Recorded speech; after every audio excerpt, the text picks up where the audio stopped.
Class number 40 on the Golden Doves. Going back to the actual text of the Golden Doves, page 4, in the section entitled Writing and Graffiti. We're studying about crowds and power.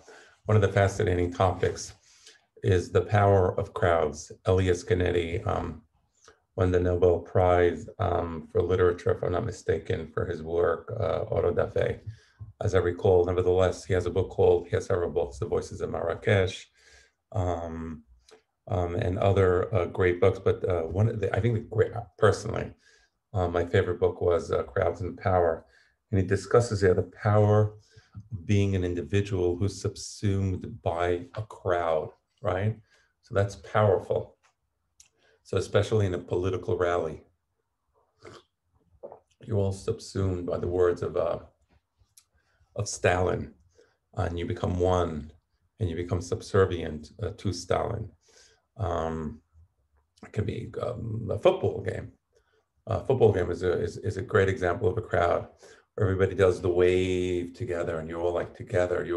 So the individual disappears, individuality disappears, which is an amazing feeling, because with the disappearance of the individuality comes a disappearance of responsibility, and that's just great. Especially if you don't want responsibility. This can happen in forms of dancing, right? So you can have even in the big Hasidic dancing where everybody is dancing together, and it's a slow, methodical dance that just goes on in the same tune for hours and hours. Say they sing Anna, Anna, Anna, Avida de Kudesha Berichu, Anna, Anna, Anna. So they'll do it for hours, and everybody's together. So that's a crowd, right? That's a crowd feeling. And it's a powerful feeling. It's a powerful feeling. Everybody participates. The Rebbe could be dancing there together with the simple, simple people. The simpleton can be there dancing together with the Rebbe. That's powerful. Even the Rebbe is not dancing, but he's like swinging his arm with the music as I'm dancing to the music. So that's the power of the crowd, right? It's an amazing feeling again, because the individuality basically disappears, and the feeling of being one with everyone else is just fantastic. I mean, it's an illusion, of course, but in most cases.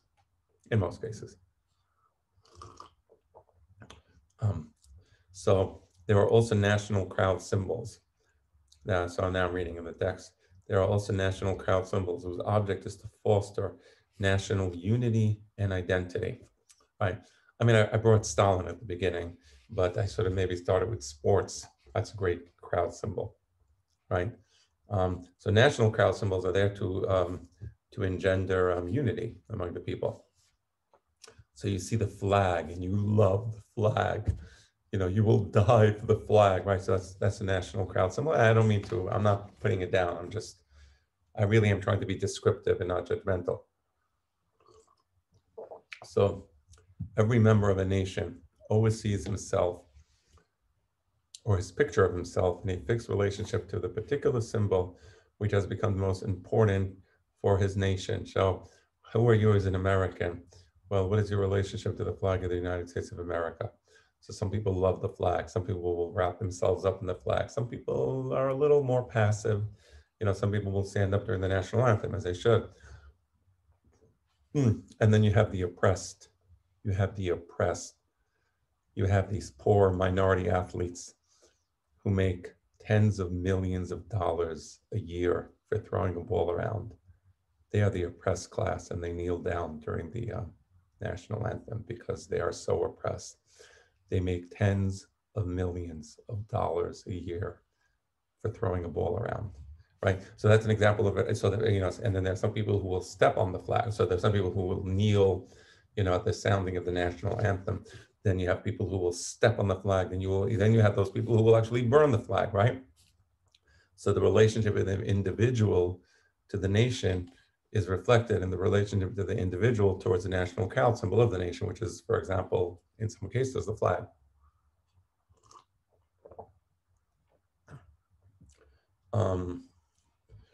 a nation's consciousness of itself changes when and only when its symbol changes.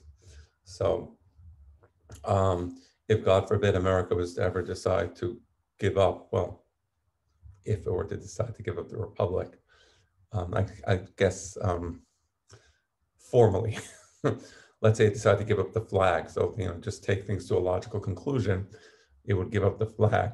And when it gave up the flag, that would be the final capitulation of the idea of a constitutional republic. So they would give up the flag, and then that would kind of end it. That's why it's so important to destroy statues of, Christopher Columbus, because by destroying the statue of Christopher Columbus, by destroying the statue of various, great Americans, not Christopher Columbus was not an American, I understand that. But by destroying these statues, you're destroying national crowd symbols, and you're trying to say this country should be destroyed. That's a real goal of these people. And again, I'm not passing judgment. I'm just describing, please, nobody look for secret political agenda. I'm trying to describe. I mean, it is funny. I have to, it's oftentimes it's funny to see what's happening and people are not aware of what they're doing. Funny to a certain extent, funny in a tragic way. Okay, so the national symbol of the Hebrews, and this is great. What is the national symbol of the Hebrews? So maybe in the case of France, it's the Eiffel Tower, idea maybe of liberty. In the case of France. In the case of Italy, what's the national crowd symbol there? Gee, I don't even know. But nevertheless, for the Hebrews, the national crowd symbol is the book. That's incredible. We're the only nation for whom the national crowd symbol is the book. We are the people of the book. Therefore, our national crowd symbol is the book. This idea was expressed by Saadia Gaon when he declared that our nation, the children of Israel, is a nation by virtue of her laws, right? So what constitutes us as a nation are the laws contained in the Torah. That's how we became constituted as a nation, right? By laws, the Torah itself was meant, of course, right? The Torah. However, since the book demands interpretation and reading,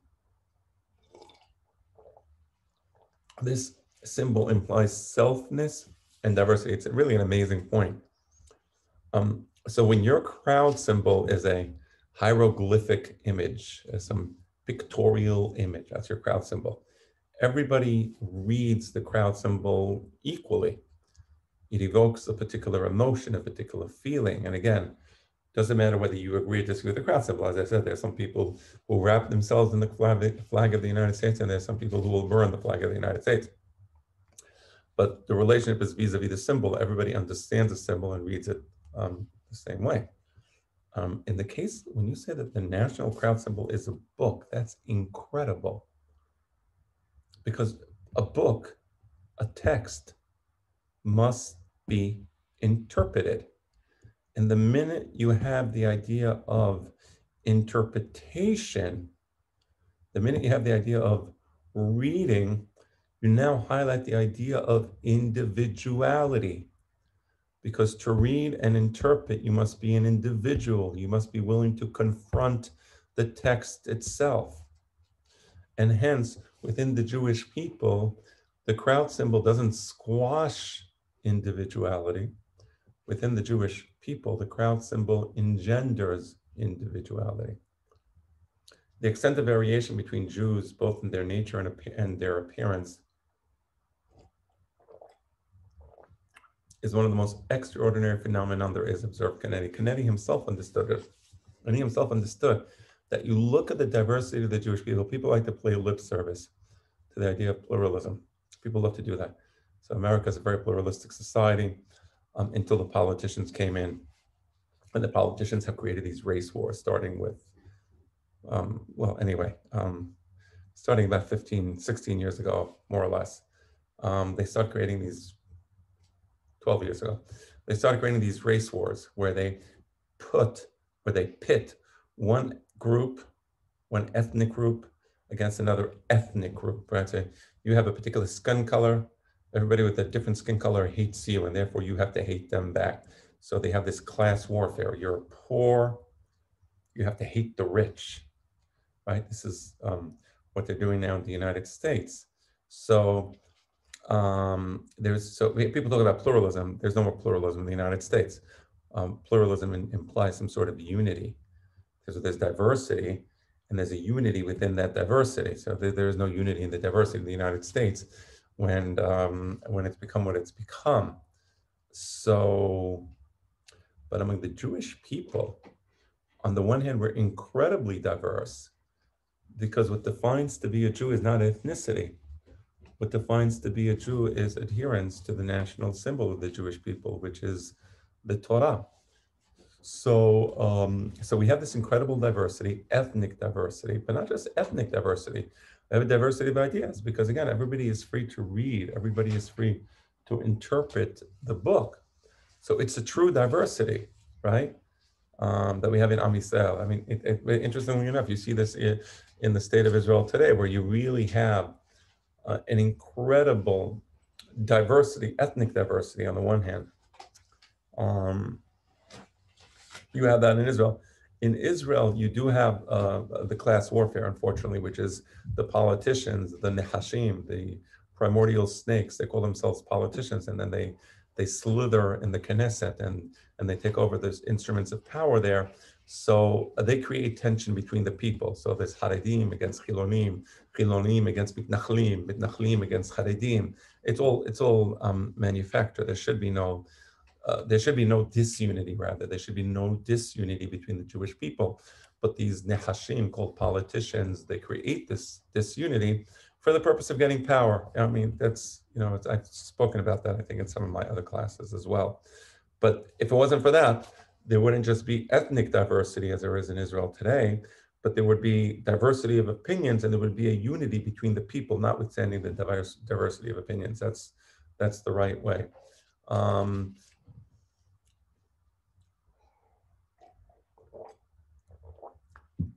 The crowd of the book is unlike any other crowd. Canetti describes it as a naked crowd. And that's because he describes it as a naked crowd because there's no masks. You don't have any phoniness. You don't have a need for phoniness. Everybody was open because if I'm different than you, you're not going to attack me just because I'm different, because I see things a little differently, so I can be open. In Western society, you have metis, you have cunning. You have to mask yourself. So if I support Trump, I would never say that. I mean, I would have to be mad to say that. I have to have this mask on, a cunning mask, where I would say, like, yeah, sure, I supported Biden, right? I mean, so and it's like this at every level. It's you have to be very careful what you say in society because people will attack you if you're different than them, right? So that's an endemic feature of Malchut Romi, Malchut Isar, is the need to have this mask. Whereas in Am Yisrael, it was okay, you vote, you're more liberal than me, or maybe I'm more liberal than you. That's okay. That's not the end of the world. We can live with each other, right? So that's what Canetti found fascinating, and he describes it as a naked crowd, and that's the book that my father wrote as well, where he elaborates upon this idea. In Hebrew thought, book and desert are contingent upon one another. So that's very interesting. So the book can only be given in the desert. The Torah can only be given in the desert. And the Jewish people enter the desert and experience the desert and survive the desert only because they have the book. So the two things are contingent upon each other. When God revealed himself to Moses and charged him with the task of freeing the Hebrews, terms such as freedom and liberty were not used, right? They were not singing freedom songs. The idea of emancipation from bondage is expressed. Moses doesn't say, let my people go and enjoy their freedom. No, he doesn't say that. He says, is expressed as going on a 3 days journey into the desert, interesting, into the desert, to sacrifice to God our Lord. Meaning the purpose of leaving Egypt is not to just obtain freedom in the abstract, as if although freedom in the abstract even has a meaning.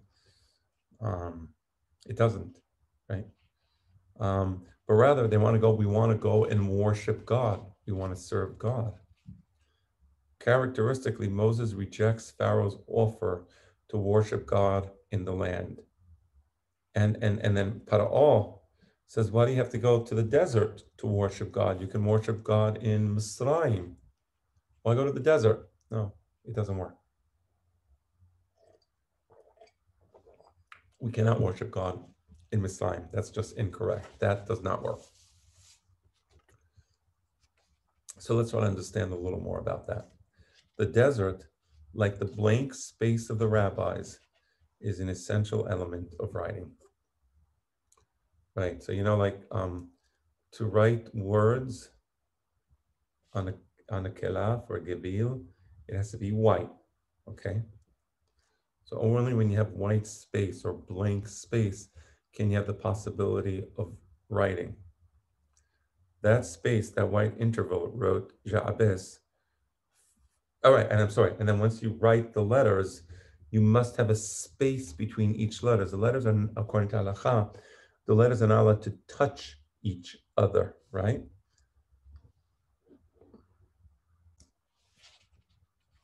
So that blank space of the desert, like the blank space of the rabbis, is an essential element of writing.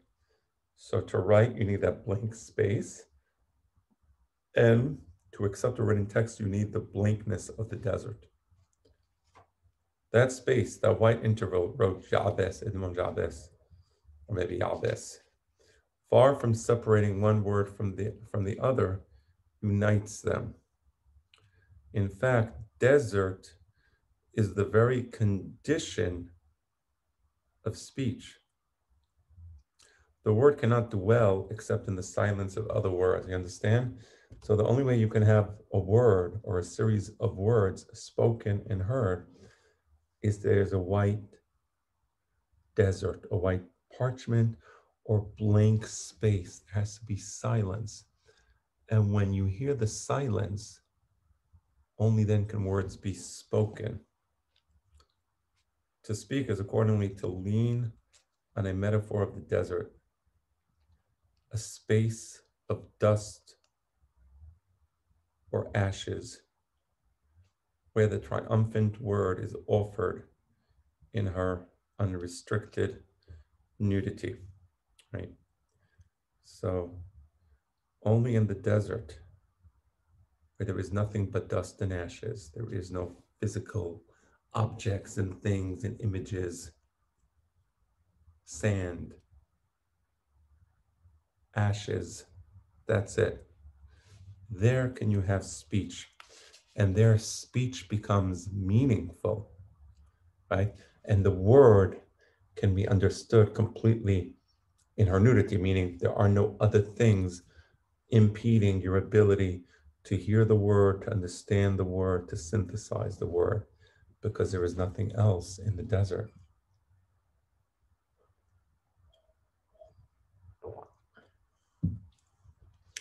When we hear words, what we hear is conditioned upon the society we're in. So words are rarely naked. I'll give you an example. If somebody says blackface, I had a blackface for Halloween. That idea is very evocative, right? It's completely inappropriate. It's completely unacceptable, right? So you see how a word can be very evocative because society tells us that it's evocative. So that word is not naked. That word is loaded. What Edmond Ja'abes and what my father actually is talking about, the naked word is only possible in the desert when society, or the commentary of society, becomes dust. And now the word is triumphant because you can actually understand the word. Revelation, which is speech in its absolute nudity and transparency, must take place in the desert. So the only way we can hear the word of God is if we don't have these prejudgments that society imposes upon words, right? So today, for example, if you say, I'm a man or I'm a woman, or there is man and there is woman, that's already loaded. No, I mean, how dare you say that? There are all these other things, and all these now these other things that supposedly exist, right? So these are mental constructs that society imposes upon people. So when you say something, yeah, she looks fine, or he looks good, or she is happy. Well, how do you know it's a she? Like, maybe it's something else, right? And so all these ideas, we no longer hear words. We cannot hear words in society. So we need to go to the desert. And it's only in the desert where the speech of God is possible, right? Right. And then the speech becomes transparent. It is only in the desert, in the dust of our words, that the holy word can be revealed, right? No place else but in the desert. There are no buildings there. There are no roads. There are no signs, right? So all this, yeah, just one second. Yeah, my father's quoting a work he wrote. Okay, or maybe not. I'm trying to see what the source is. Okay, I know he wrote a work. He did write something about the Moreh Nevuchim where he has a similar idea, but I'm not sure where this comes from. Nevertheless, nudity, the transparency of a word, it is necessary to regain every time we hope to speak. Wandering created the desert.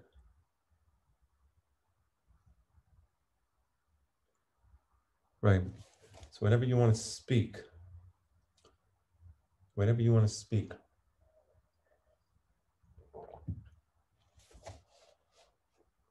Moshe Rabbeinu speaks to the Jewish people in the Midbar, right?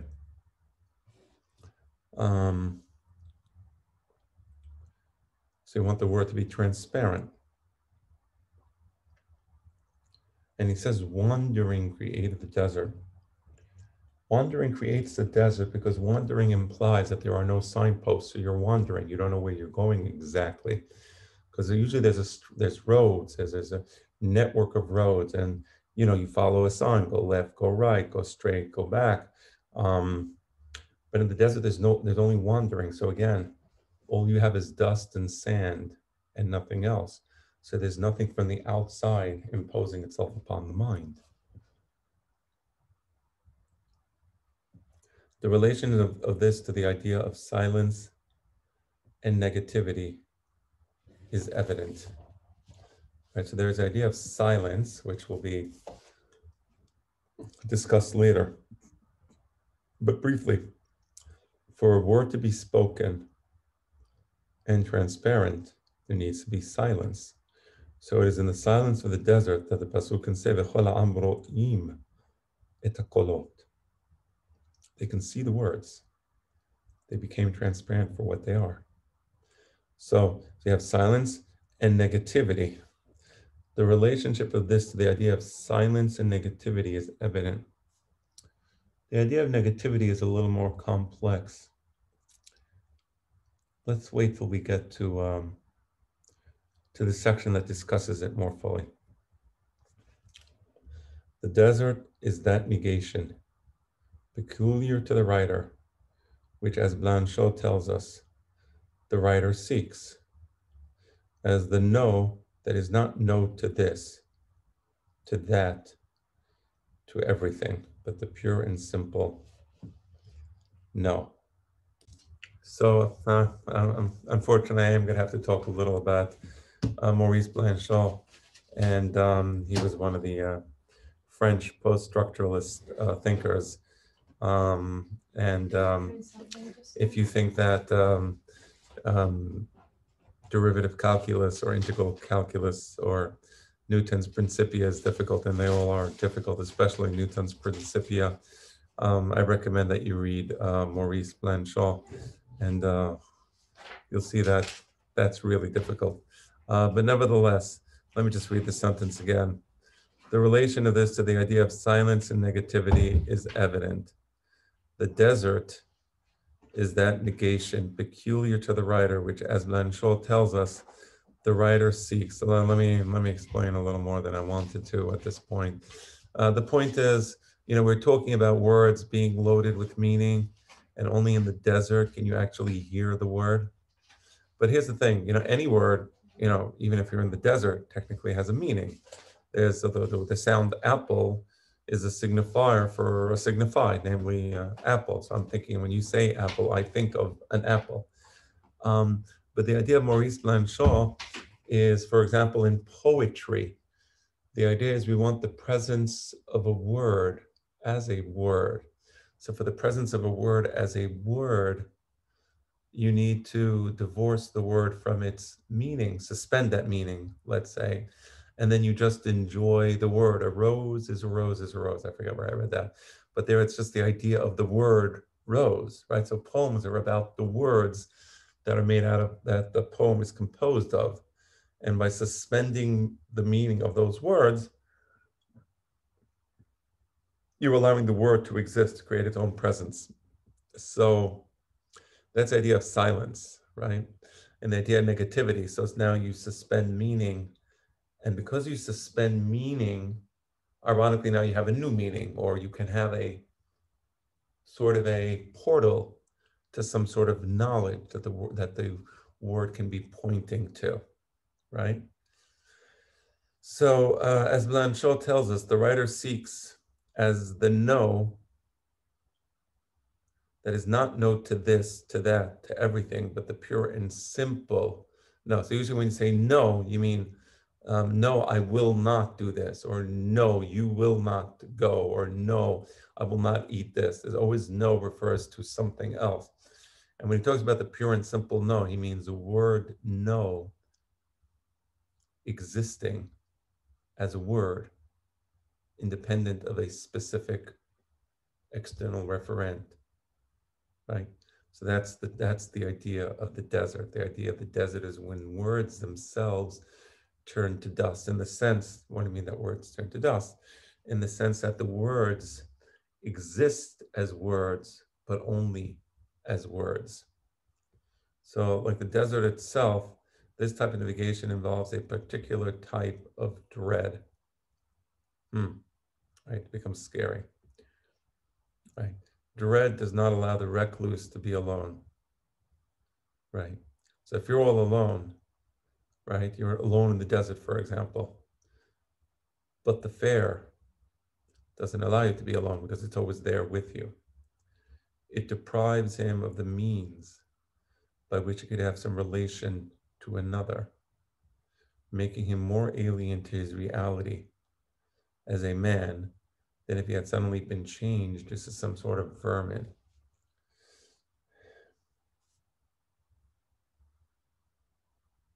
Right.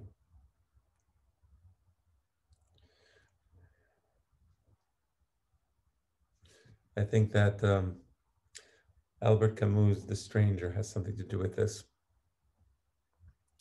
But once he has been stripped in this way and is about to bury himself in his monstrous particularity, dread throws him back out of himself. All right, let me discuss this idea of negativity a little more. Let's take the word ice, a tree. Tree is a word. The word tree refers to a tree, which is in my mind and points out to the actual tree in the physical world. There is a, in the physical world, there is actually a tree. Now, here's the thing. In literature or in a written text, right? Because there's a difference between the word tree and the actual tree, the word tree exists independently of the tree. Because of this,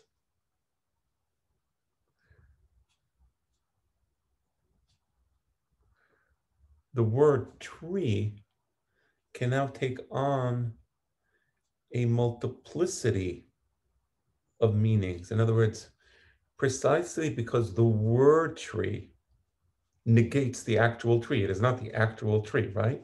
There is a word tree, and that word negates the actual tree. Because of that, when you write a text and you use the word tree, then you can refer to different things. So for example, Ais Hagim. The reason an Ais Hagim can mean something different than the actual physical tree is precisely because the word negates the tree. The word tree negates the actual tree. So therefore I can have a concept of Ais Hagim. I can have a concept of ma'ana, where something takes on a different meaning than the dictionary or lexical meaning. So let me just read this quote one more time. It's a quote, I think, from the gaze of Orpheus. Actually, maybe it's worth it to talk about Orpheus. Orpheus was a mythological figure who marries this woman that he's madly in love with. Orpheus is a great singer. He's singing, and on the wedding day, she's dancing in the meadows. And a serpent bites her, and she dies, unwilling to accept her death. Orpheus goes down to the underworld, and he's singing, and he sings beautifully, and he's enchanting everybody with his singing. And even Hades himself in the underworld is touched by Orpheus's singing, and he makes a deal with Orpheus that Orpheus can take his wife back with him to the world away from hell, the underworld where he's at. And but the only deal is he has to go straight. He can't look back. He can't look back at his wife following him. But if he does it, if he reaches the outer world, then she reaches the outer world, and then she will be reunited with him. So he's walking the whole way, and he shows self-control, but suddenly he becomes fearful. Perhaps she's not really there. Perhaps she's not really following him. And just as he's about to exit the outer world, he looks back, and she was there, but now, of course, she disappears. That's the gaze of Orpheus. And on the gaze of Orpheus, he has an essay where he writes the following words. Dread does not allow the reckless to be alone. The dread here is the dread created when you understand the white space on the parchment behind the words, because the words don't really exist, or the existence of the words is in doubt. Do they really exist? Do the words really have presence? At the end of the day, what's there is the desert, the emptiness of the desert. And it is this dread in reading that does not allow the reckless to be alone, because the dread is always following him. It deprives him of the means by which he could have some relation to another. Theoretically, he could have relation to the author because he's reading the author's words, and so he's connecting with the author. But this dread says that the words don't really exist, and since the words don't really exist, because what is a text? I mean, here, look, I have this cup, I'm holding it in my hand. It exists, I hold it. Do the words really exist? And if the words don't really exist, how am I connecting with the author? Making him more alien to his reality as a man than if he had suddenly been changed into some sort of vermin. And because of this loneliness, because you cannot connect, because words are empty, words are dust. So you become alien to your own reality, right? Because then what are you? But once he has been stripped in this way and is about to bury himself in his monstrous particularity, dread throws him back out of himself. And when you reach the bottom darkness, similar to Orpheus finally reaching the underworld, because he's just incapable of accepting the fact that his wife was taken away from him. So he just goes down and down and down into this terrifying abyss. And he finally reaches the abyss, and it seems like it's over. But in the abyss, finally, he is given the opportunity of salvation. Dread throws him back out of himself, because then you do generate a new meaning in the text. That's the idea of postmodernism, by the way. The idea of postmodernism is that because the words do have a presence and they can mean something new and different than intended by the author, right? And by the way, I'm not accepting that. I'm not rejecting that. I'm not accepting that. I'm suspending any judgment on that for purposes of this class, because there's a lot to say And this is not easy stuff. Um, so I'm just, again, I just said that so you understand what it's about. So, and in a new torment that he experiences as a suffocating irradiation and confounds him with what he is not, turning his solitude, into an expression of his communication, and this communication into the meaning assumed by his solitude, and drawing from this synonymy a new reason to be added to dread. Wow. So the ultimate dread is reaching the outer world and your loved one is there and you turn around to gaze or to experience her because you want to experience her existence. And just because you want to experience that existence, it's precisely at that moment that suddenly she disappears again. And the only way you can reunite with her is by going back into the underworld. So there is this cycle of dread, salvation, and dread. The dread is the emptiness of the word turns into dust. All you're left with is the whiteness of the paper. And then when you begin to see a certain meaning in the words or a certain something out there that has meaning, that's exactly when, again, the words themselves begin to disappear into dust once more. And there's a lot to say about this. And I think that later on in the chapter, Freedom, Language, and Negativity, we will touch more upon this idea. All right.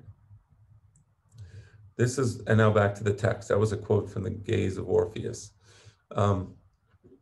This is why the desert, like the negativity that it represents, is not sterile, a mere vacuum or absence of things. Rather, it is fertile and elicits a dynamic creativity. You understand that? So it's not like the desert is just the absence of anything. It's actually fertile land. So the presence in the desert allows for the creation of meaning. Ha'ira, right? That person who's perplexed in the desert because he's lost is a product of the desert. But because you're ha'ira, you begin to develop internal signposts and to generate new types of meanings and new types of directions. Because the desert is the absolute condition of the book, because again, only in the desert can you have a book. In the silence of other ideas and other concepts, can you have a book? Right? And because the book does not, in fact, imply the desert, and because the book, and because the book does, in fact, imply the desert, because the book can only exist on the desert, just like the black letters of the Sefer Torah can only exist on the white parchment. Without the former, the latter vanishes. If you don't have the white parchment, which itself is empty, you won't have the black letters. They disappear. So you see the irony here? You need the emptiness of the desert for the existence of the words, but the existence of the words implies the emptiness of the desert. One may say, along with Kennedy, that the desert too is a national symbol of the Hebrews. And because of this, and it's so interesting, Elias Kennedy says it's not just that the book is the national symbol of the Jewish people, but the desert becomes the national symbol of the Jewish people because the desert represents that emptiness which is so necessary for the book, right? It's incredible. The image of this multitude, now we're quoting Elias Kennedy, the image of this multitude moving year after year through the desert has become the crowd symbol of the Jews, Am Yisrael, wandering in the Midbar, Perashat Masa'eh. It has remained to this day as distinct and comprehensible as it was then. The people see themselves together because they settled and then dispersed. They see themselves on their migration, right? And that's why I have an entire parasha describing in great detail this migration. So we were all together, we all got up together, we all migrated together, we all settled down together in each one of these masa'ot. In the state of density, they received their law, right? So it's only when we're together. So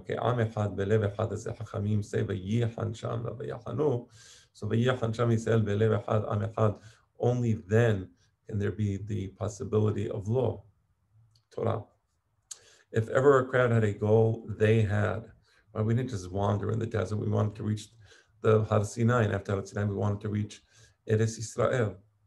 They had many adventures, and these were common to all of them. Everybody experienced Heta Miraglim. Everybody experienced Korach Va'adato.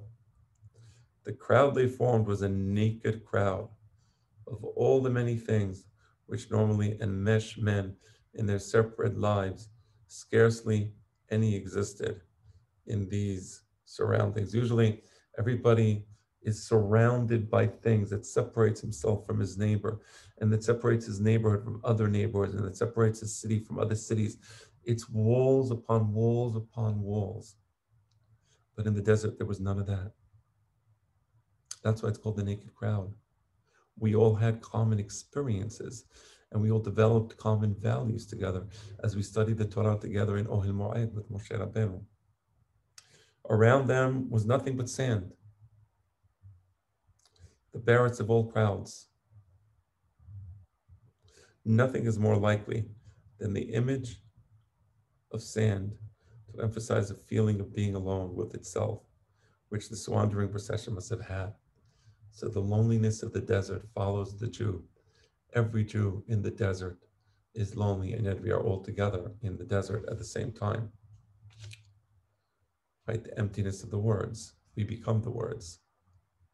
The duration of their wandering is of particular importance, 40 years. That's a long time. But this crowd sustained for 40 years can later be stretched to cover any period of time. Precisely because we're able to make it 40 years together in the desert, we can live eternally together in Eretz Israel. It is highly significant. I think this will be a good place to end this class.